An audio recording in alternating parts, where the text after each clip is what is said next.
আসসালামু আলাইকুম, সবাই কেমন আছেন? আম গাছে আসছি। প্রথমত আপনাদের কাছে একটা পরামর্শ নেই। আচ্ছা, কেউ কি বলতে পারবেন এই গাছটা কি? দেখুন তো, পাতা ভালোভাবে দেখে রাখুন। আমি প্রথমে মনে করছিলাম আম্রপালি, কিন্তু এখন দেখতেছি আম্রপালি না। এবং আম্রপালি তো আমার জানা মতো এত বড় হয় না, সেজন্য বললাম। দেখুন আমটা মানে অনেক বড়, প্রায় 4টা 5টায় 1 কেজি হয়ে যাবে, ঠিক আছে? অনেকটা আছে 3টাও 1 কেজি হয়ে যায়। তো এখন এই আমগুলি পরিপক্কভাবে এখনও পাকে নাই, পাকার কাছাকাছি। তারপরেও আমি আসছি, এই যে দেখুন মাছি পোকা, ঠিক আছে? এই পোকাগুলিতেই আমের ক্ষতি করে। মামারে দেখে ফেলছে। মামাকে কিভাবে মারা যায়, মামাকে আউ চলে গেছে। তো এই পোকা, মাছি পোকা কিন্তু গাছের ক্ষতি করে। ও যেটা বলতেছিলাম আর কি, এটা যে তোমার কেউ বলতে পারবে এটা অ্যাকচুয়ালি কি আম, ঠিক আছে? তো এখন এই আমগুলি আমি ছিঁড়ে ফেলবো। কারণ ছিঁড়ে ফেলবো কেন? আমগুলি এই দেখুন, নিচের দিকে তাকায় দেখুন, ওই যে ফেটে যাচ্ছে। মানে ওর আবরণটা বড় হচ্ছে না, ফেটে যাচ্ছে। তো আমি বুঝতে পারছি এটা বোরনের অভাব বা অতিরিক্ত বৃষ্টি হলে এরকম হয়, আমি যতটুকু জানি। কিন্তু এখন তো যে হারে বৃষ্টি হচ্ছে, এখন তো ওই সার প্রয়োগ করা যাবে না হয়তো। সেজন্য এই বছর তো এই আমগুলি আর হচ্ছে না। সামনের বছর ভালোভাবে সার প্রয়োগ করব, বোরন প্রয়োগ করব।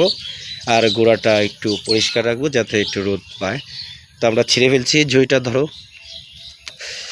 তো বিসমিল্লাহ করে আমটা ছিললাম, ঠিক আছে? আসলে অনেক বড় হয়েছে। তো ছিঁড়ে ঘরে রেখে দেবো, তারপরে পাকলে খাবো, নাহলে এই গাছেতে ফেটে গেলে এটা সমস্যা হচ্ছে। তুমি পেরো, তোমাকে দেবো আমি। ও জোনাইদও পারবে বলতেছে। তো আফসোস, আমগুলি বড় হওয়ার আগেই ছেড়ে ফেলতেছি। এই আমগুলি মাসাল্লাহ অনেক বড় হয়। এই যে একটা আছে, মাথায় দিয়ে পড়ে যাবে না? পড়ে যাবে কিন্তু কাদার ভিতরে। এই যে দেখুন আম, আমগুলি পারতে ইচ্ছা করতেছে না, কারণ আমগুলি আরও বড় হচ্ছে দিন দিন। কিন্তু না পেরে উপায় নাই। আমি পলিথিন দিছি, কিন্তু পলিথিন অনেক আগে দিতে হয়, আমি শেষে দিছি। সো এতে আমার খুব একটা লাভ হবে না। তো আমি এখানে অতিরিক্ত যে বড়গুলো আছে সেগুলি পেরে ফেলতেছি। এই যে একটা পারলাম, দেখি নিয়ে আসো। দেখছেন আমের সাইজ, দেখছেন? মাশাল্লাহ মাশাল্লাহ, অনেক ভালো।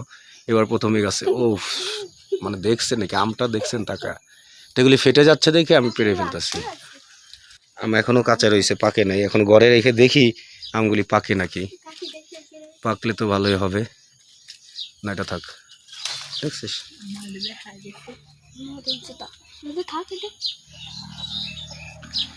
আর কোনটা বড় দেখা যায়, বড় সব আমি পেরে ফেলবো।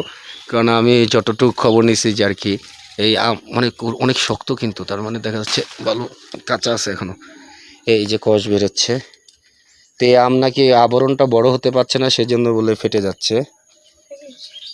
এই এই এই এটা ধর, ও আর ভার রাখতে পারবে না, প্রচুর বার হয়ে গেছে। দেখেন এই কয়টা আমি প্রায় 2 কেজি আপ হয়ে গেছে। আর আর আর আর বড় কোনোটা দেখা যায়? বড় আমগুলি পেরে ফেলতেছি। কোনটা? এটা? এই যে দেখুন, এর ভিতরে একটা আম আছে, মাশাআল্লাহ।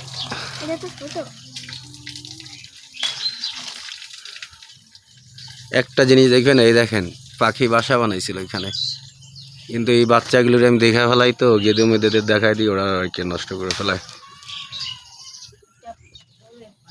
দেখুন কতগুলি আম এখানে, 3 কেজির উপরে আম হয়ে গেছে, বুঝছেন? কয়টা আম? 7টা আমের মতো, প্রায় প্রচুর ওজন হয়ে গেছে কিন্তু, ঠিক আছে? জুনাইতে দিছিলাম, কিন্তু জুনাইতে ভার আর রাখতে পারবে না, সেজন্য ওকে দিছি। তো আবার ছিঁড়তেও ইচ্ছা করতেছে না, কি করবো বুঝতেছি না, কিন্তু আমগুলি ফেটে যাচ্ছে, কিছু উপায়ও পাচ্ছি না।